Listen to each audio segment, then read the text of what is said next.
Greetings, humans of the internet. Welcome once again to Bowtie Talks. I, of course, am your excellent host, Luke Johnson, coming to you from my undisclosed location in Midwest USA with some more American history. Featuring today's topic, food.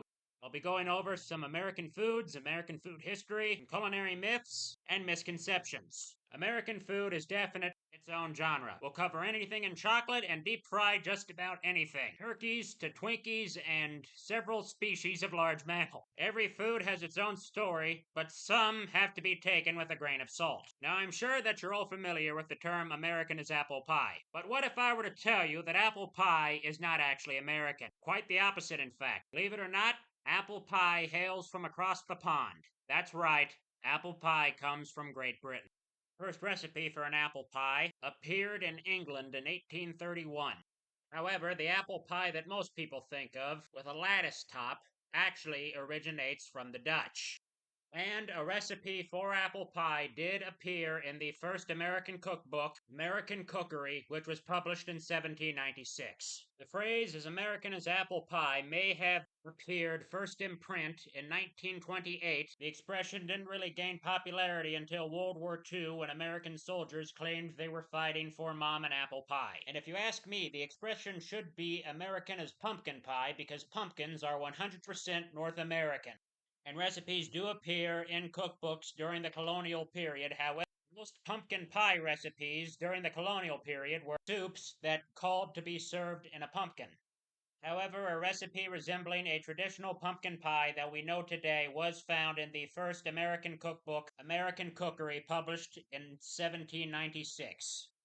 And as I said in my episode on accidental inventions, another American favorite, the chocolate chip cookie, was invented in 1939 by Mrs. Ruth Baker when she accidentally added some chopped chocolate to some cookie dough that she had made and baked it, and we've been eating chocolate chip cookies ever since. We also have a hotel to thank for the brownie. In 1893, the wife of the owner of the Palmer House Hotel in Chicago asked the hotel pastry chef to create a new dessert for the women who would be attending the Chicago World's Columbia Expedition being held that same year. However, they would not be called brownies until sometime after 1893, and in fact, the Palmer House still serves the brownies using the same recipe. The first time the word brownie appeared in print was in 1896, and it was used to describe a dessert in the 1896 version of the Boston Cooking School Cookbook by Fanny Farmer, and it was in reference to a molasses cake that was baked individually in tin molds, and it did not contain chocolate. The first recipe for a chocolate brownie did not appear until 1904, and it was in a Louisiana cookbook. And this now brings me to a segment I've been wanting to do for quite some time, foods that have a regional name that aren't actually from that specific region. It might surprise you to find out that Hawaiian pizza is not actually Hawaiian. It was invented in Canada in 1962 by a man named Sam Panopoulos, who you can probably tell by his last name was Greek. And interestingly, it's not even well liked in Hawaii, because the Hawaiians know that pineapple does not belong on pizza. There, I said it. Get over it. And if you enjoy pineapple on pizza, you're wrong. But I care about you. Get some help. And while we're on the subject of Canada, Canadian bacon is not actually from Canada. It is British. Once Canada was a main producer of pork, and Canada shipped many of its pigs to England, where their meat was transformed into the form of bacon known as Canadian bacon, which was named after Canada. And while we're on the subject of foods with regional names, while Germany is known for great chocolate, German chocolate cake is not actually from Germany. The recipe originated sometime in the 50s by a woman named Mrs. George Calais, and its name came from the brand of chocolate that was used in the recipe, German's Baking Chocolate, which in turn was named after an Englishman named Sam German. And on the subject of Great Britain, or as I like to call it, the #1 cause of national independence, if I had a USA chant, I would insert it here. Surprise, surprise, English muffins aren't actually English. In 1874, a man named Samuel Thomas immigrated to New York City from Plymouth, England, and set up a bakery, where he began to make a new form of crumpets, which he called English muffins. And after this, it should come as little surprise that the French dip sandwich did not originate in France. Strange though it may seem, we actually have Los Angeles, California to thank for the French dip sandwich. Now, where it originated is not exactly sure because two restaurants, both in Los Angeles, Cole's Pacific Electric Buffet, have made claim to originating the French dip, the name of which is simply derived from the fact that the sandwich is served on French bread. How it was invented is also up to debate. Philippe's claims that it happened when a cook was preparing a sandwich for a fireman and accidentally dropped the sandwich into a vat of meat drippings. He served it to the fireman, who, to the cook's surprise, enjoyed the sandwich. Another source claims the French dip sandwich happened when at Philippe's a customer didn't want some meat drippings to go to waste, and so he asked for them to be served alongside his sandwich. Where it actually got started, we may never know. It should also be noted that Russian dressing is also not Russian. References to Russian dressing can be found in sources as early as 1900.